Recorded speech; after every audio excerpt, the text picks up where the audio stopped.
Once you get a new piece of leather or hide, it is almost always a good idea to put a straight edge onto it. The straight edge is a great starting point from which you can cut leather as well as straps, so I highly recommend doing it. So in this video, I'm going to show you how I place a straight edge onto my leather. You don't have to use all of the tips provided, but I think that at least a few will come in handy. So let's take a look at a few basic supplies needed in order to put a nice, clean, straight edge onto a piece of leather. The first supply is a ruler. The ruler should be made out of metal and be as thick as you can get it. The thicker the ruler, the more it helps you guide the blade of your knife at a right angle, which results in a cleaner edge. It should be as long as the piece of leather that you're trying to put a straight edge onto, but this is sometimes not possible. When you're using a long hide, it is very hard to get, for example, a 7-foot long ruler. At that point, you're going to need to use your ruler several times, or even better, improvise and get a metal piece that is 7 feet or more long and use that as a guide for your knife.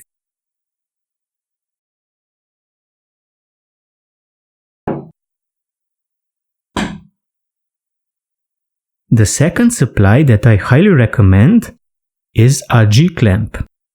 These are used in order to hold your ruler in place, and I recommend that you get 2 of them to hold each side of the ruler. Just holding your ruler with your hand will result in it slipping sometimes, which will not get you the cleanest of edges that you would like.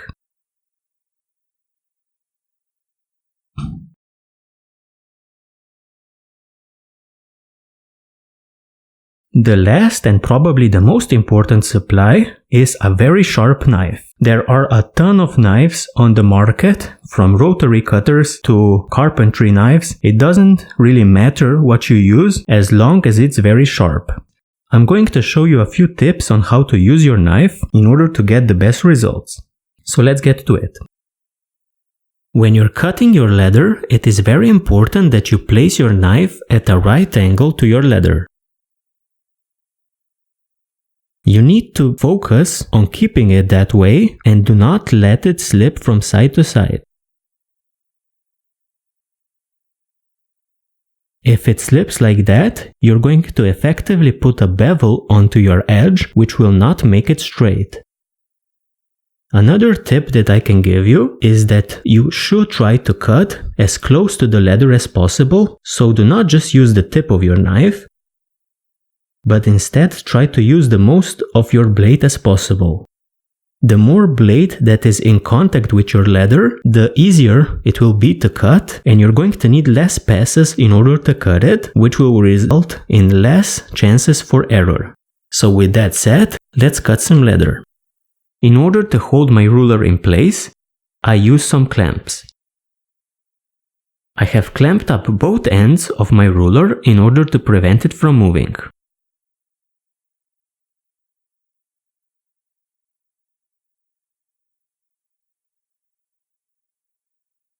You can, if you have a very sharp knife, cut your leather with only one pass, but usually you will want to do several passes.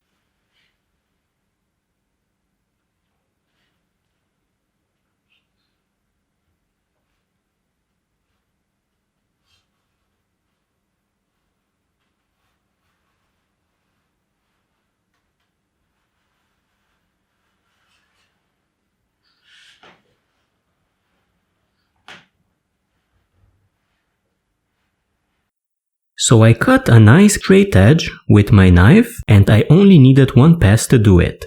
Since this was 8 to 9 ounce leather, I think this is fairly impressive. So how did I do it?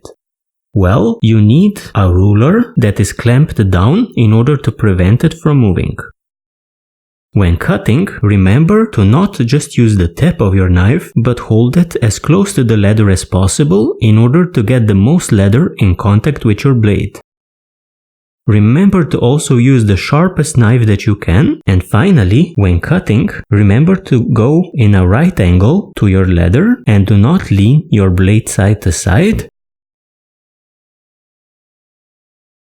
Now, sometimes you will need to do more passes, and that's completely normal.